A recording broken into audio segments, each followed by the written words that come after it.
Hey friends, welcome back to my channel. In today's video, I'm going to be taking you through how to create completely free designs for your sublimation products. This will not require any special software or anything like that.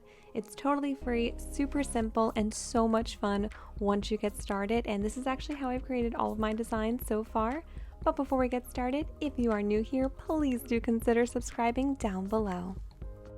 So the first object I'm going to be creating a design for today is this mug here. This is actually a Cricut brand mug. I ordered this in a set from Amazon. It was actually really reasonably priced. I'll leave it linked down below. I think it came with about 6 mugs.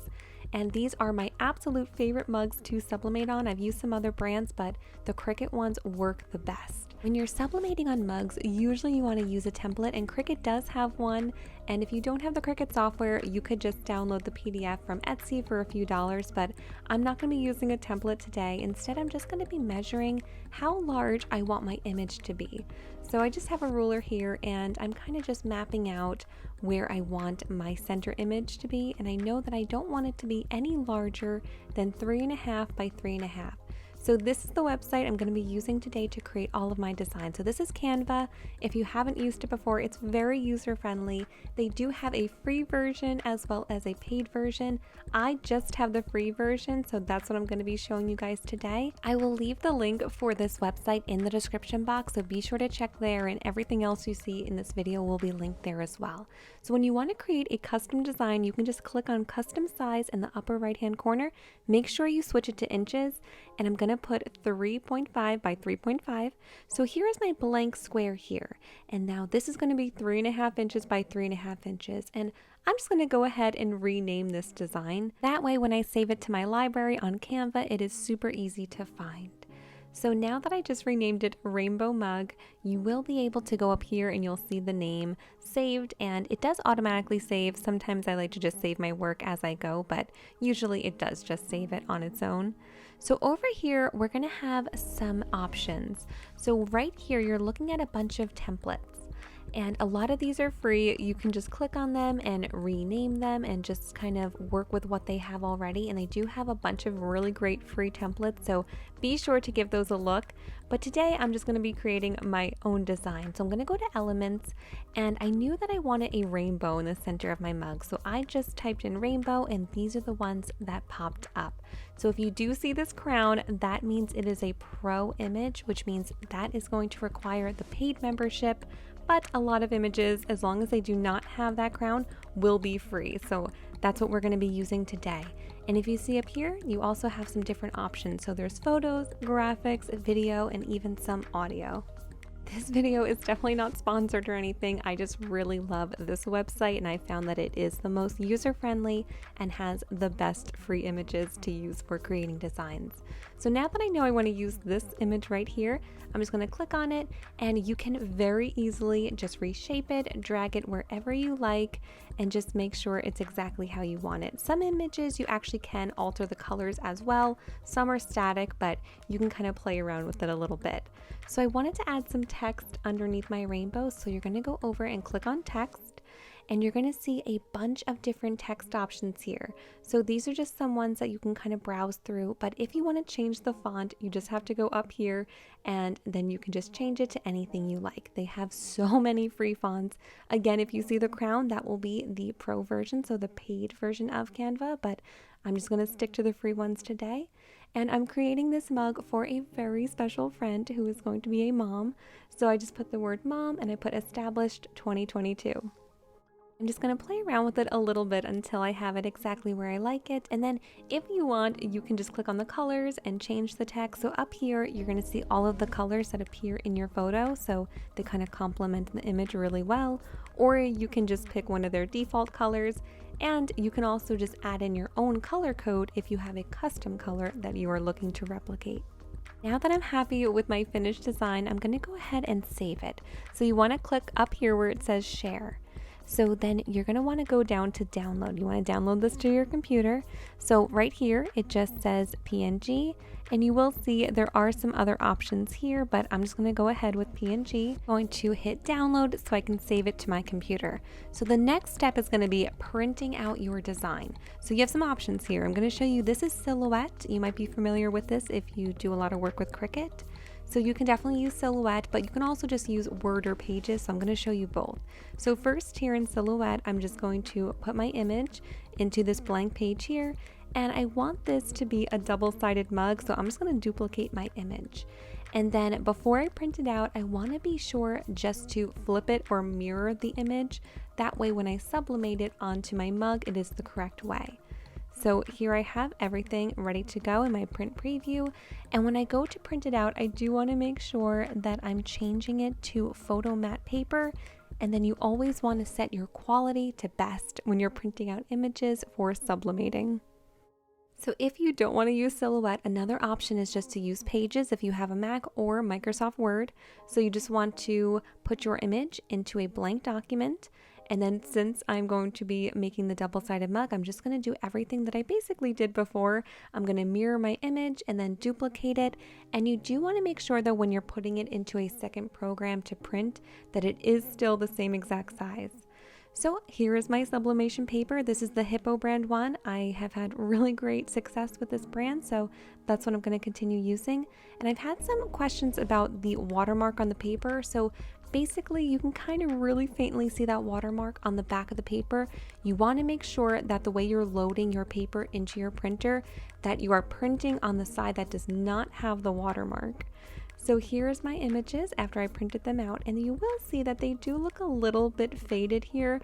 Don't worry, once we sublimate it onto the mug, it's really going to pop and become so much more vibrant. So now I'm just going to go ahead and cut out both of my images. The benefit to using a template when it comes to a mug is everything is going to be exactly where you want it to be, and it's going to be nice and even, so it can be a little tricky when you're doing it this way instead. So I have my mug here. You want to make sure that it is clean and free of fingerprints. And the good thing is you can kind of see the image peeking through the paper. So I can kind of pretty much line up exactly where I want to put it. That way it will be even on the front as well as the back. Now to hold my image in place, I'm just going to tape it down with some heat tape. Be sure to use heat tape. You cannot use regular tape for this. So now this is my mug attachment for my heat press. This one is just from Amazon, and I'm going to be sublimating this at 400 degrees for 180 seconds. It's going to be super hot when you take it out, so be sure to use a heat glove and be very careful when you remove your paper. And here is a closer look at the final result. Mugs are one of my favorite things to sublimate. They are just so fun and such a special gift for somebody. The next item we're going to be creating a free design for are these keychains. So these blanks are from Amazon. Again, I'll leave everything linked down below in the description box. And for these blanks, you can sublimate on the front and the back. And we're going to be doing something a little bit different. So this time I'm actually going to be measuring slightly larger than my image. In order to secure that the entire surface will be covered with the design, you want to make sure that your design is slightly larger than the actual item itself. But I do want to also keep in mind that center area of the house if I want to add text or a specific design. So I kind of want to just be mindful of how large my working area is, as well as my overall area for the design. I'm going to go back to Canva and go right back to that custom size, and I put 2 1/4 by 2 1/4. And I wanted to show you something else here so you can add your own images to Canva.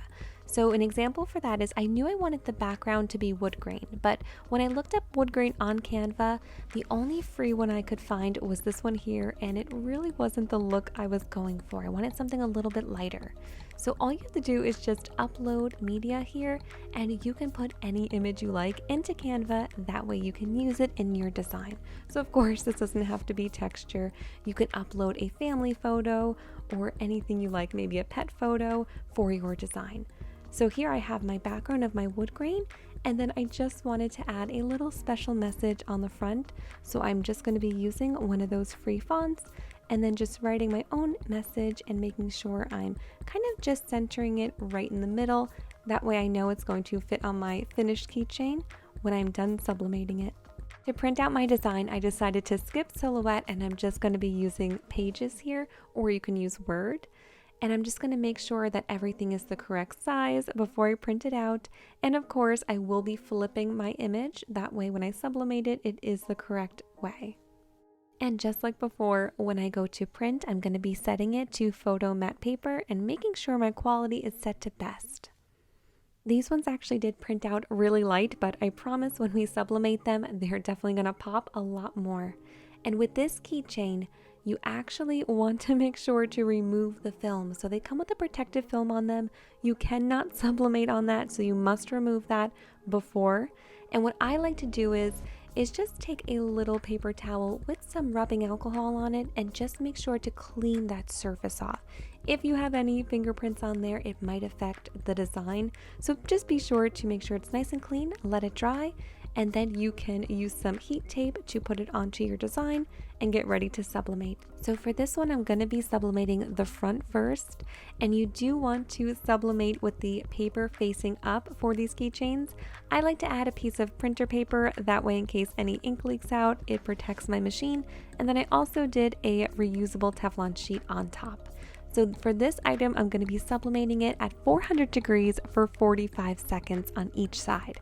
So now we have the top portion done, and it will be super hot, so just be careful. And you do want to make sure to get that paper off pretty quickly, but then let it cool before you sublimate the other half. That way it is totally safe to handle. And I just wanted to show you how much that color really does come through once you heat press it. So now I'm just going to be using some heat tape again, putting it to the back design, making sure that my sublimation paper is facing up. Then I'm going to put a sheet of computer paper on top, followed with my Teflon reusable sheet. And I also sublimated this side for 400 degrees for 45 seconds. And here is a closer look at the final keychains. And again, this one is for a very sweet friend. It is a very special time in their life, so I just wanted to commemorate it. And for these keychains, once you're done sublimating them, they do come with a pack of the key rings and these little plastic pieces to attach it. So you just have to fold it, put the key ring in, and then just push it together to secure it closed. And that is how you can create some really fun, free designs for your sublimation products. Leave me a comment down below if you have any questions at all, or if you have any ideas or requests for sublimation projects. I definitely want to do a lot this summer. I've been kind of getting more into it, so let me know down below what you think. Thank you so much for watching. If you would like to subscribe to my channel, you can just click on my picture right here, and be sure to check out this video for some more crafting fun.